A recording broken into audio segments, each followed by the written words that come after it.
Iran ने Israel पर 100 से ज्यादा मिसाइलें दागी हैं। जो इस वक्त बड़ी खबर, ईरान ने तल अवीव पर हमला किया है। ईरान ने इजराइल पर 100 से ज्यादा मिसाइलें दागी हैं। जी हां, बड़ी खबर, ईरान ने इजराइल के तल अवीव पर ये 100 मिसाइलें दागी हैं। तो बड़ी खबर इस वक्त आ रही है जहां ईरान ने इजराइल पर 100 से ज्यादा मिसाइलें दागी हैं। ईरान ने तल अवीव पर हमला किया है। तल अवीव में सुनी गई हैं धमाके की आवाजें।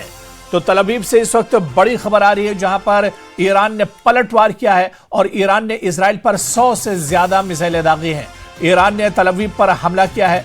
तल अवीव में सुनी गई है धमाके की आवाज।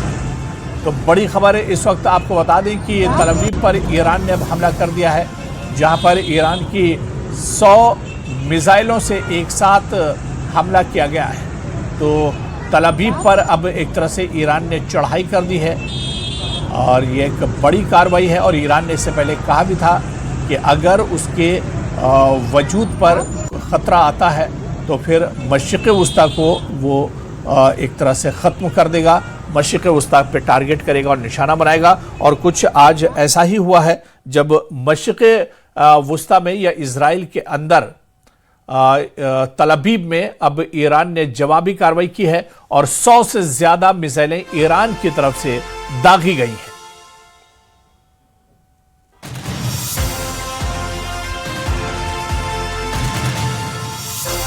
तो ये वो जगह दिखा रहे हैं जहां पर हमला हुआ और हमले के बाद धुआं उठता हुआ दिख रहा है। इजराइल और अमेरिका में टेंशन है। ईरान के कई शहरों में धमाके दरअसल सुने गए हैं। ईरान ने भी इजराइल पर हमला किया है और बड़ी बात यह है कि ईरान ने पलटवार किया है और ईरान ने 100 मिसाइलें ईरान ने दागे हैं इजराइल के ऊपर। तो ईरान ने तल अवीव पर यह बड़ा हमला किया है और तस्वीर भी हम आपको दिखा रहे हैं। तल अवीव में धमाके की तस्वीरें सामने आई हैं, धमाके की आवाज सुनी गई है।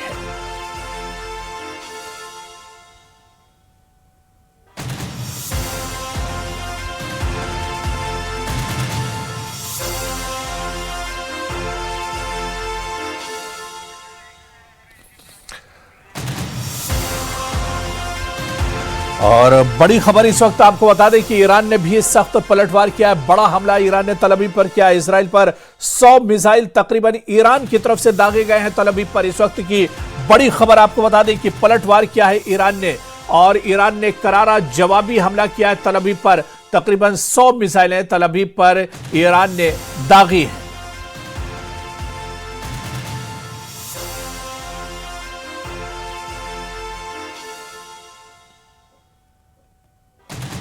तो ईरानी परमाणु ऊर्जा एजेंसी पर दरअसल इससे पहले हमला किया था इजराइल ने और इजराइल ने कई ऐसी अहम जगह हैं जिन्हें पहले से इजराइल ने टारगेट करके रखा था और आज उन्हीं जगहों को निशाना बनाया गया।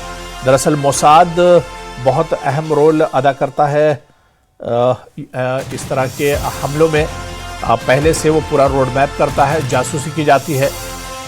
और ईरान पर हमला शुरू होने के बाद अमेरिकी राष्ट्रपति डोनाल्ड ट्रंप का बयान आया है। ट्रंप ने ईरान की सेना को सरेंडर करने की धमकी दी है। कहा हथियार डाल दें नहीं तो मरने के लिए तैयार हो जाए। ईरान को कभी भी परमाणु शक्ति संपन्न देश नहीं बनने देंगे। क्या कुछ डोनाल्ड ट्रंप ने कहा है, उनका बयान तफसील से हम आपको सुना रहे हैं।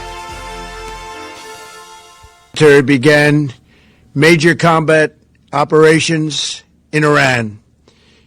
Our objective is to defend the American people by eliminating imminent threats from the Iranian regime, a vicious group of very hard, terrible people.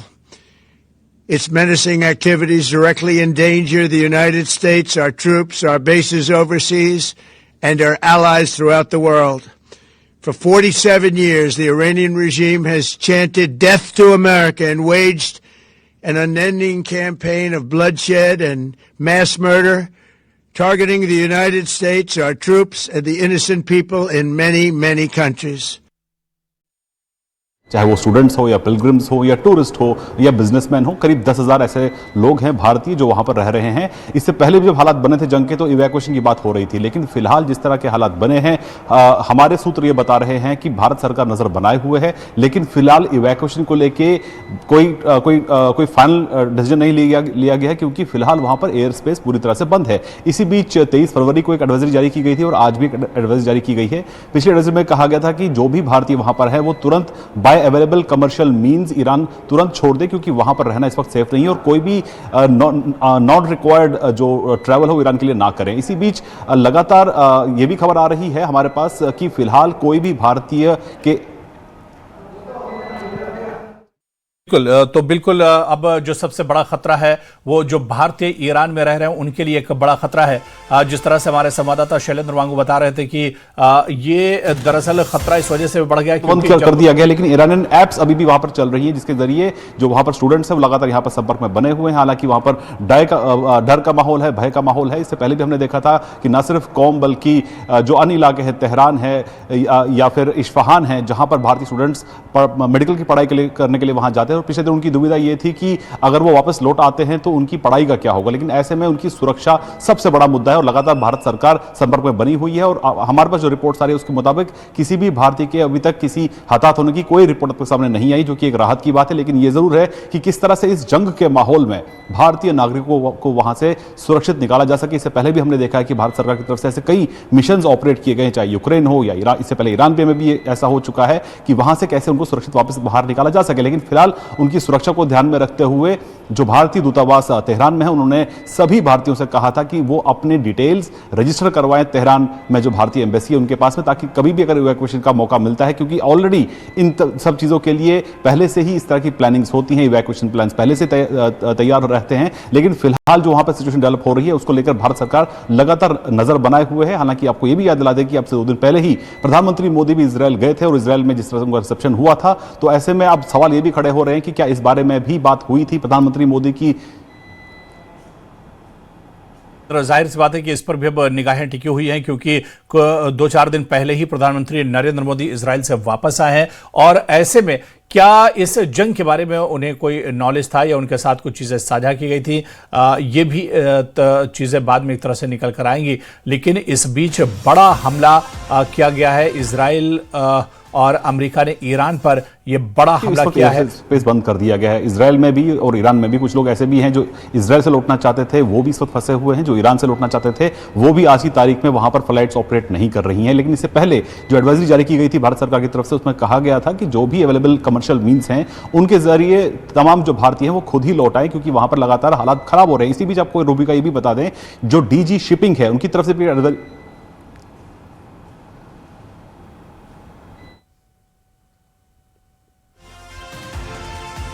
और जिस तरह से हमारे सहयोगी शैलेंद्र वांगू बता रहे थे कि अब जो बड़ा मसला है वो जो भारतीय वहां पर फंसे हुए हैं उन्हें भारत लेकर आने को लेकर ये सबसे बड़ा मसला है, क्योंकि आनन फानन में ईरान ने भी अपना एयर स्पेस बंद कर दिया है और क्योंकि अब इस लड़ाई का, इस जंग का असर पूरे मिडिल ईस्ट पर पड़ता हुआ एक तरह से नजर आ रहा है। लेकिन इस बीच जो सबसे बड़ी खबर जो हमने अपने दर्शकों को बताई थी कि ईरान ने भी बहुत बड़ा हमला किया है इजराइल पर। तकरीबन 100 मिसाइल एक साथ ईरान ने दागे हैं और नेतन्याहू को सुनते हैं। נידרש כולנו לאורך רוח ולתעצומות נפש. כי יהיו מחירים, ואולי גם מחירים כבדים. אבל אני יודע, אלו כוחות מופלאים טמונים בעם שלנו, אלו כוחות מופלאים טמונים בכם, אזרחי ישראל.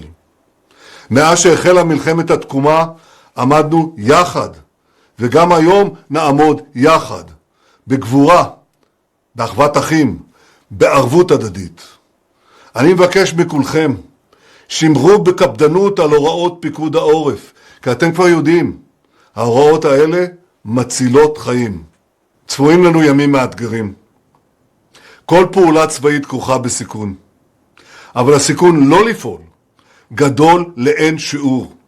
כי אם לא נפעל, נקבל איראן גרעינית, איראן עם רבבות טילים בליסטיים, איראן שתפעל להשמיד אותנו ותהיה חסינה לפעולות הנגד שלנו. כעם חפץ חיים אין לנו ברירה אלא לצאת למערכה. אלא שהפעם אנחנו עושים זאת עם הכוח האדיר המשולב של מדינת ישראל וארצות הברית של אמריקה. מכאן אני מבקש לפנות לאזרחי איראן.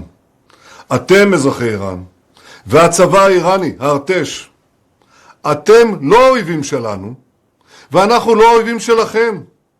יש לנו אויב משותף, הכת הרצחנית של האייתולות שהשתלטה עליכם, באמצעות כוחות הדיכוי של משמרות המהפכה והבסיס. הם אלה שדרדרו את המדינה הנפלאה שלכם, דרדרו אותה לשפל המדרגה. הם אלה שטבחו בכם, בהמוניכם. ולכן, בתיאום מלא עם ידידי נשיא ארצות הברית, אני אומר לכם, כל מי שיניח את נשקו, כולל בקרב כוחות המשטר, יבטיח את שלומו ויבטיח את עתידו. העם האיראני על כל חלקיו, הפרסים, הכורדים, האזרים, הבלוצ'ים, האפחזים וכל שאר אזרחי האומה הנפלאה הזאת. זאת ההזדמנות שלכם להקים איראן חדשה וחופשית. קחו את גורלכם בידיכם. הרימו ראש, שאו מבט אל השמיים. כוחותינו שם, טייסי העולם החופשי, כולם באים לעזרתכם. Help has arrived. ואני מאמין שלא ירחק היום שישראל ואיראן החופשית ישלבו ידיים לטובת הביטחון והשלום, לטובת הקדמה והשגשוג. אזרחי ישראל, אני מבקש להודות מעומק ליבי לנשיא ארצות הברית דונלד טראמפ, לעם האמריקני, לצבא האמריקני. הנשיא טראמפ הוא לא רק גדול ידידיה של ישראל בבית הלבן בכל הזמנים, הוא גם מנהיג נחוש של העולם החופשי.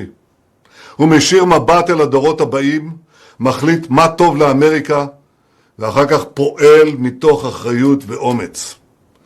יחד אנחנו מביאים אור גדול לכל מי שנטועה בו שאיפת החופש האנושי. בשמכם אזרחי ישראל, אני מצדיע למפקדי צה"ל וחייליו, לחיל האוויר שלנו, לאגף המודיעין, למוסד, לנשות ואנשי כוחות הביטחון, לנשות ואנשי כוחות ההצלה. אני מצדיע להם על עוז רוחם ועל עוצמת עשייתם. ואני אומר לכם, עם שלם עומד מאחוריכם. עם שלם נושא תפילה להצלחתכם.